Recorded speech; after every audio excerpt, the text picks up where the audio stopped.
Bueno, vamos a abordar el tema primero hablando de lo que es definición, epidemiología del asunto.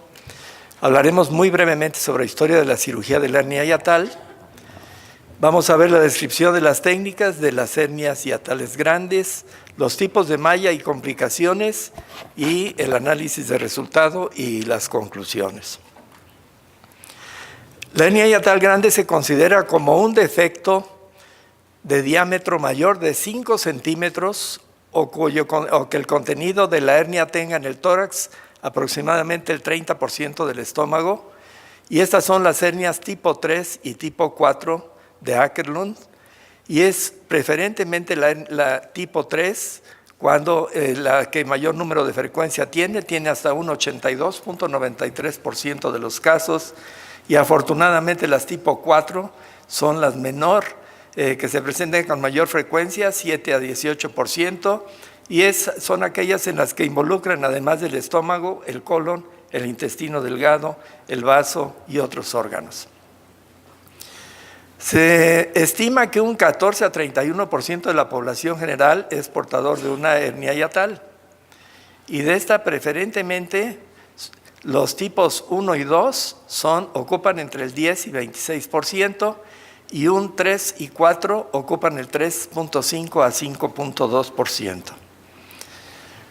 Los antecedentes históricos, bueno, desde que se describió por primera vez en cadáver por Ambroise Paré en 1579, fue en 1846 cuando el doctor Budwig reporta el primer caso de una hernia paraesofágica, y el primer cirujano que realiza una cirugía electiva en la hernia 98 años después de su descubrimiento fue el doctor Soresi. El doctor Akerlund en 1926 propone su tratamiento, así como su clasificación, y después vienen los avances del siglo pasado. En 1925, Nissen propone la reparación anatómica y la restauración fisiológica. Allison es el iniciador de la cirugía, y después Dalmash realiza la primera cirugía antirreflujo de mínimo acceso. La técnica quirúrgica consiste en una reducción de la hernia y su contenido, resección o no del saco de la hernia, y la restitución esofágica al abdomen en más de 3 centímetros de longitud. Y las discrepancias vienen en la técnica quirúrgica. La reparación del hiato, una plastía con 4 a 8 puntos solamente, la aplicación de malla sola o la plastía más aplicación de malla. Y por supuesto, adicionalmente a esta reparación del hiato, de la crura, tiene que hacerse una técnica antirreflujo, preferentemente de Nissen. Las vías de acceso han sido torácicas, abdominales, abierta o laparoscópica, y aquí sí depende mucho de la experiencia de cada institución, así como también de los recursos que tienen. Este es un estudio publicado por Schlottmann en el año de 2007, recientemente, en donde hizo un estudio retrospectivo a 10 años con 63,000 pacientes, en donde el abordaje abdominal fue en el 94% de los casos y el abordaje torácico en el 5.8%. Y todas las evidencias están a favor del abordaje laparoscópico y del abordaje abdominal. Hay menor tasa de infección, menor sangrado, complicaciones cardiovasculares y renales, choque, mortalidad y estancia hospitalaria. En conclusión, la vía abdominal es segura y además tiene un bajo costo-beneficio, es mayor costo-beneficio que la torácica. Y el abordaje estándar en la actualidad se considera para las hernias gigantes, abdominal y por cirugía de mínima invasión. Tenemos muchos tipos de malla. Las que primero aparecieron fueron las sintéticas, ampliamente usadas en cirugía. Se incorporan a los tejidos a las 2 semanas, pero tienen complicaciones, produciendo inflamación crónica, reacción a cuerpo extraño, rigidez, fibrosis, erosión e infección. Y por ello ha sido combinada con material temporal o permanente, con lo cual se reduce la adhesión al intestino. Este es un estudio publicado en 2009, donde participaron muchos cirujanos de la Unión Americana, y establecen las complicaciones que pueden tener estos pacientes. El cierre primario de las hernias diatales gigantes tiene un 30 a 42% de posibilidad de recurrencia. Si se refuerza con malla, disminuye a 18%, pero tienen un 8 a 15% de complicaciones y una mortalidad que va hasta del 3%. Y aquí tienen ustedes el tipo de malla que emplearon. Fueron varios tipos de malla, pero predominaron sobre todo en 20 de los estudios analizados las mallas sintéticas. Las presentaciones de complicaciones fueron a los 17.3 meses promedio y fueron en la mayoría de los casos la erosión del esófago, la estenosis esofágica, la fibrosis y con una mortalidad nada despreciable del 7-14%. Y vean lo que tuvieron que hacerse para poder reparar el daño.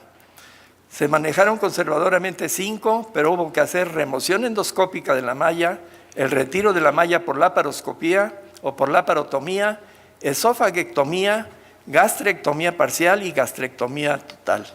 En conclusión, las complicaciones por malla sintética son mucho más frecuentes que lo reportado. Y algo que ha aparecido recientemente es las complicaciones que se presentan en el momento de la fijación de los puntos de la malla a la crura. Aquí en este caso este caso fue analizado en el Hospital Universitario de Valencia, y estos pacientes refieren a 3 casos de producir un taponamiento cardíaco con muerte de los 3 pacientes al aplicar los TACRs sobre la región aledaña a los pilares. Y ellos inclusive hacen una gráfica en donde dicen cuáles son los puntos seguros para que se lleve a cabo la aplicación de los TACRs o los puntos de sutura. Las mallas sintéticas y las biológicas nacieron como una nueva tecnología ante los efectos secundarios de las sintéticas. Pueden ser de dermis, de su mucosa, de porcinos o bovinos, de la fascia lata o de la piel del cadáver humano, y actualmente con estudios comprobados en animales y en humanos tipo 3, y son empleados preferentemente en Estados Unidos. Hay mallas híbridas, que aquí podemos ver, matriz tisular con fibras de colágena, mezcla de material sintético con polímeros y biocompatibles y sin tanta fibrosis o rechazo como las sintéticas. Y aparecieron también en Europa sobre todo y en algunos países asiáticos las mallas de titanio. El titanio es un metal de bajo peso, altamente resistente, fácilmente remoldeable, inocuo, con poca evidencia de rechazo, bajo costo y, como dije, empleadas en Europa y Asia y que se pueden convertir en una promesa a futuro para la reparación de las grandes hernias. Vamos a analizar los resultados. Este es un estudio publicado en el año de 2015 por un grupo de cirujanos americanos en donde presentaron un estudio multicéntrico, prospectivo, doble ciego, aleatorizado de 126 pacientes, a los cuales a un grupo se les hizo sutura sola, a otro se le puso solamente malla absorbible en 41 y malla no absorbible solamente en 42. Y tuvieron un periodo de seguimiento a 12 meses y la recurrencia se determinó por síntomas, estudios varitados y endoscopía a los 1, 3, 6 y 12 meses. La recurrencia con la sutura sola es del 23%, con la malla absorbible sola 30% y la malla no absorbible 22%. Las diferencias en los síntomas en el esófagograma y los hallazgos endoscópicos mostraron muy poca diferencia entre estos 3 grupos, así como también las complicaciones, por lo cual puede recomendarse recomiendan estos cirujanos cualquier tipo de las cirugías que aquí se presentan, pero debe confirmarse con estudios con mayor número de casos y por tiempos más prolongados. Este es otro metaanálisis presentado con 26 estudios, 3 aleatorizados controlados, 5 retrospectivos y 6 series de casos, a los cuales se aplicó malla en 926 pacientes y sin malla en 340. Y vean ustedes que en la mayoría se utilizó mallas sintéticas y muy pocos, 9 estudios solamente en mallas biológicas. El seguimiento fue a 25 meses y fue radiológico y endoscópico. Y la recurrencia con malla fue de 66 casos, el 14.63, y sin malla la recurrencia es mucho mayor. En conclusión, la tasa de recurrencia sin malla es mucho más alta y no existe un consenso sobre el tipo de malla que garantice mejores resultados a largo plazo y que evite complicaciones.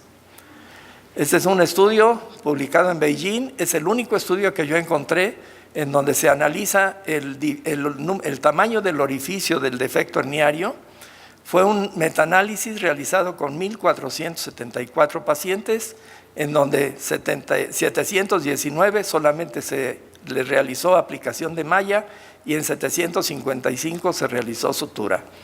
Todos tuvieron hernia hiatal tipo 3 paraesofágica y el seguimiento varió de 6 a 58 meses.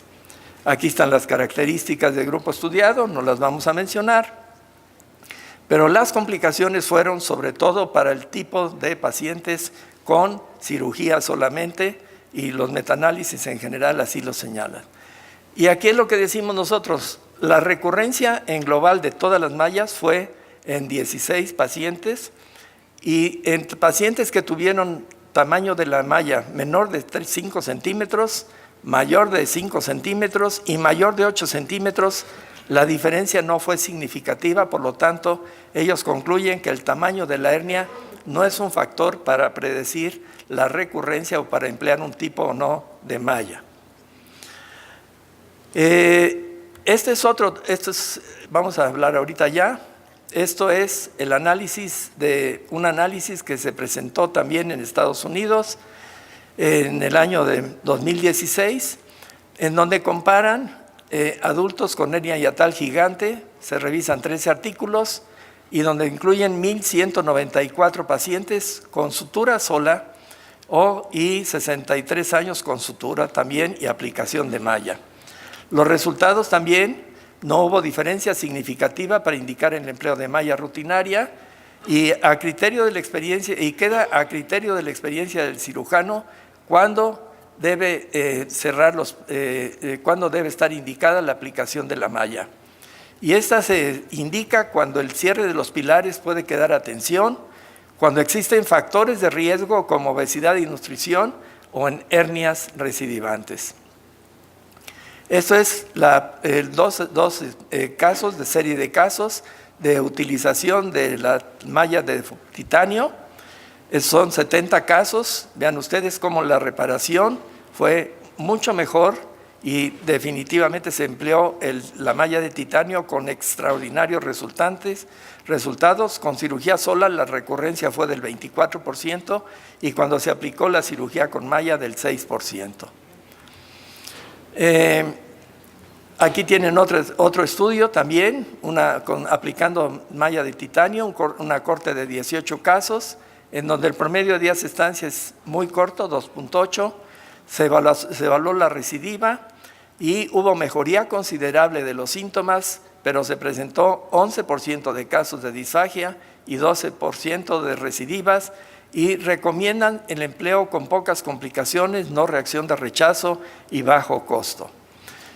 ¿Qué podemos concluir de todo lo que hemos expuesto?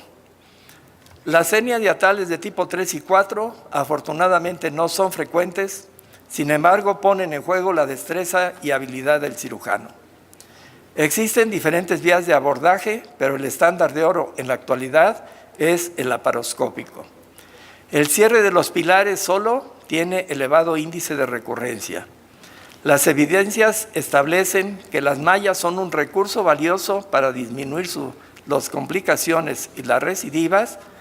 Las sintéticas son las que presentaron mayor número de complicaciones en todas las series y es recomendable emplear siempre una malla híbrida o una malla biológica. Y en el futuro el empleo de la malla de titanio se convierte en una nueva alternativa para el manejo de estos pacientes. Sin embargo, se requieren realizar estudios aleatorizados para realmente valorar a largo plazo el empleo de las mismas. Muchísimas gracias.